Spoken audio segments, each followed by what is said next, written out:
Coming up tonight on YCN News, a Vermont school bus driver is charged with alleged drunken driving after operating a school bus this morning with children on board. A 29-year-old employee of Stevens High School is now charged with 3 counts of felonious sexual assault. And Unity voters opt to support a $2.75 million bond to complete the K through grade 8 school.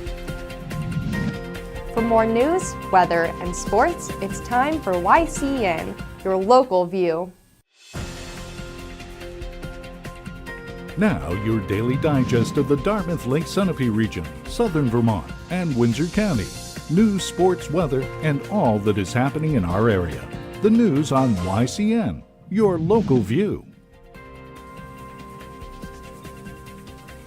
Good evening, and welcome to this Monday edition of YCN News. I'm Rose Spillman. A Vermont school bus driver is charged with alleged drunken driving after operating a school bus this morning with children on board.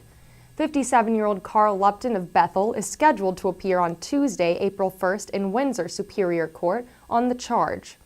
Hartford, Vermont police received a call around 9:30 a.m. today from Butler Bus Service of Hartford about the possibility of one of the company's school bus drivers being intoxicated. Hartford police processed Lupton for suspected DUI. Police say Lupton allegedly tested as being above the legal allowable limit of 0.02% when operating a school bus.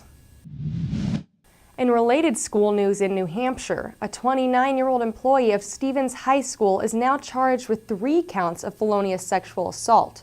Claremont Police Chief Alex Scott says Christopher LeBlanc of Claremont was arrested after an investigation into allegations of an inappropriate relationship with a minor. Scott says the police department worked with the high school's administrators to determine if the allegations were true. LeBlanc was set to be arraigned today in Claremont District Court on the 3 charges. All are Class B felonies, each count punishable by up to 3.5 to 7 years in prison. It may be spring by the calendar, yet it still feels like winter. Even so, maple sugaring season is on, according to Nature's schedule. Dave Pilla, wildlife biologist with Andover, New Hampshire's Proctor Academy, tells us more. So I'm with Dave Pilla in the sap house here at Proctor Academy, and as you saw in the other segments, we've collected the sap, talked a little bit about it, and here we are, and hopefully you can see us through the steam here, but we're making maple syrup. So my question is, first, how many bazillion gallons of sap do you need to get a gallon of maple syrup? Well, John, that's one of the classic questions, and what everybody hears about is this concept of 40 gallons of sap to make a gallon of syrup. That's sort of true. It's all based on the sugar content in the sap. So our average sap should be right around 2% sugar. And at about 2% sugar, it's going to take about 40 gallons of sap to make a gallon of syrup. But as that sugar content goes up to 3% or 4%, that ratio changes quite a bit. So if you have somewhere on the order of 4% sugar, some of these very, very sweet trees or early running trees, you might make syrup with as little as 20 or 25 gallons of sap to make a gallon of syrup. So it's all based on the sugar content. So let's get back to the syrup. We've got this really big piece of equipment with several boiling units. What's the purpose of all of these draws that I see? Sure. Well, first off, I appreciate you saying it's this big old unit. Actually, it's a pretty small unit. It's a 2x6, and people that are industrial sugar makers are going to have much bigger units. They're going to have things that might be on the order of 3 by 8 feet. They might have all sorts of things going on. I know that a local fellow, Eric Johnson, is a very addicted sugar maker, has this very special pellet evaporator he's using right now. I think he's having a lot of success with that. But with our little system here, what it really is a glorified series of pots. If you ever go to places like Sturbridge Village, you're going to see these old-fashioned ways of making syrup where people would literally hand transfer sap from one cast iron pot to the next. And in essence, that's what these evaporators are. It's a series of partitions that help increase the efficiency of the boiling process. Well, great. Thanks so much, Dave. Absolutely. My pleasure, John. When YCN News returns, we'll continue with more news. The YCN News continues in a moment.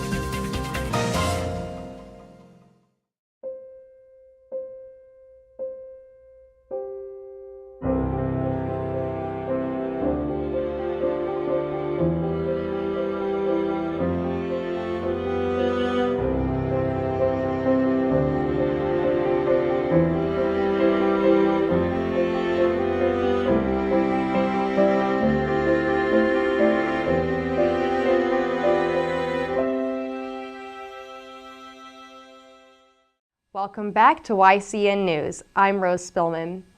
Regardless of the weather, it is likely that residents of Unity, New Hampshire may be glad to put a difficult past behind them and move forward with construction on a kindergarten through grade 8 school.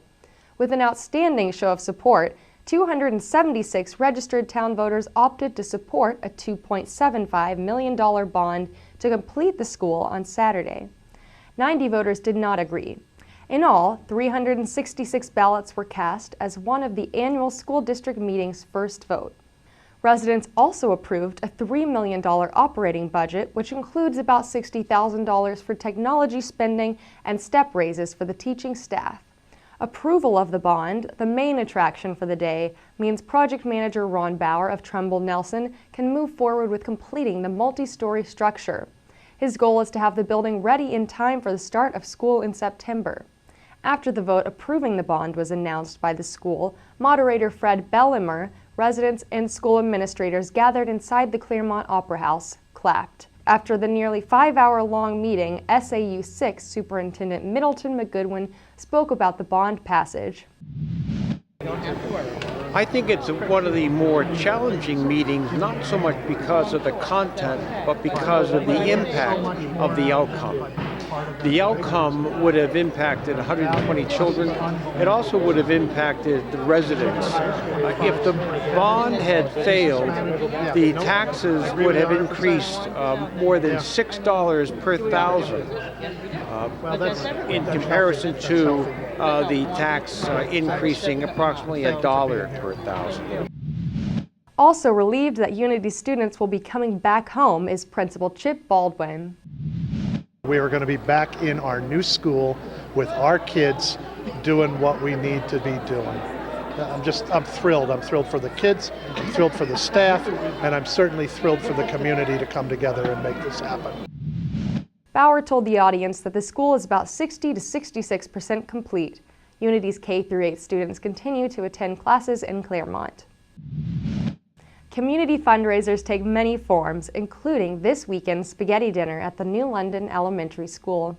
Money raised helps the town's children benefit from many extracurricular activities. YCN's Laura James speaks with New London PTO President Amy Tucker about these programs. On this first full day of spring, it was a very special event at New London Elementary School, the big PTO fundraiser. Spaghetti dinner. I had a chance to catch up with some of the folks who did the organizing. Amy Tucker is president of the New London Parent-Teacher Organization. Amy, what a great event. Thank you. This is our 4th year doing this event, and it is our major fundraiser of the year. So really, we really rely on community support and parent support and teacher support to raise money so that we can continue to offer enrichment programs and field trips and all the extras that Crest New London students get to enjoy. And that's what you're wondering, exactly where does the money go? But it sounds like it's going to a really good, significant cause. Yes, so really without these kinds of events and volunteers and programs, we wouldn't be able to do a lot of the things that we have been able to. Steve Potozak is principal of New London Elementary. And Steve, this is magnificent. Thank you. We've got a great show to put on here. The PTO just goes above and beyond. It's a great fundraiser, and the kids have a lot of fun.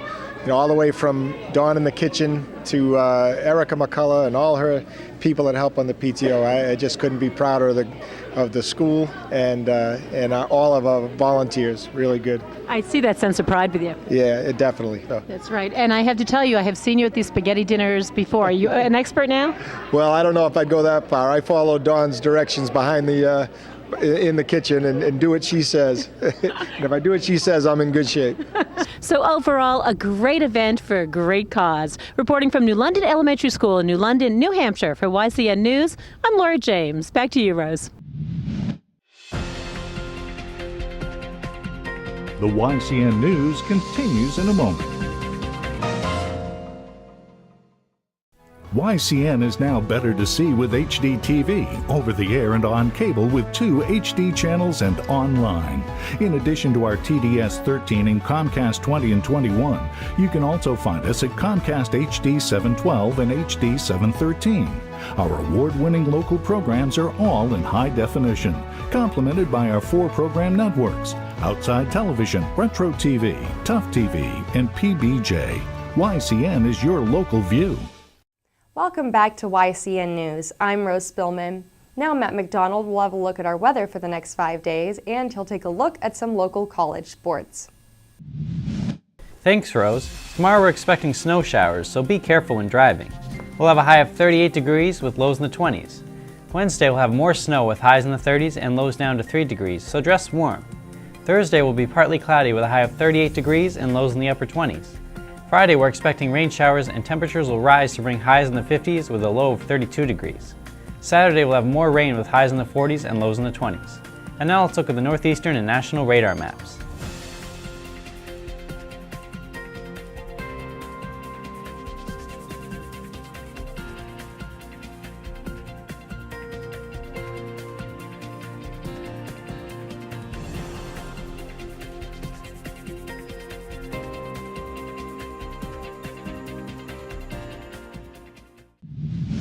Now let's take a look at our community calendar. There are some important meetings coming up tomorrow night in New Hampshire. Newberry is holding its selectmen meeting at 6 p.m. In Lebanon, the planning board will be holding a meeting at 6:30 p.m. Sunapee and Cornish are holding selectmen meetings at 6:30 p.m. tomorrow, and Hanover's Board of Selectmen will be meeting at 7:30 p.m. Remember, you can submit local events from your community by sending them to news@ycnnow.com. Let's take a look at last Friday's UNH versus Providence men's ice hockey game in Boston. UNH had an outstanding win with a 3-1 victory against Providence. A post-game conference was held with UNH feeling confident and strong about their win. The guys were ready to play. They were excited, and we've got great leadership, obviously, with our team, and we played very, very well. Transition defense for us tonight was going to be key, and I thought the team responded very well. They played against UMass Lowell the following day in their finals. However, UNH fell to them, ending their run in the championship. The final score of that game was 4-0. The team still sensed that they played well and had enough close scoring opportunities to feel that they were in the game. There was another UNH game over the weekend. This time it was in women's lacrosse. They won against Drexel 12-8. UNH player Laura McCool made a record 7 points for her team, which brought them to victory. Colby Sawyer College also sparred with another team in women's lacrosse. Colby Sawyer faced Wentworth and won 17-11. It was a close game. However, CSC player Michelle Upham scored 6 of her team's goals to put them over the top. In another women's lacrosse game, this time with the University of Vermont, there was a huge victory. The UVM Catamounts triumphed over Central Connecticut State 22-7. UVM players Vanessa Vanderzalm and Sydney Moss were the top scorers for the game. They had a combination of 13 points. Congratulations to our college teams.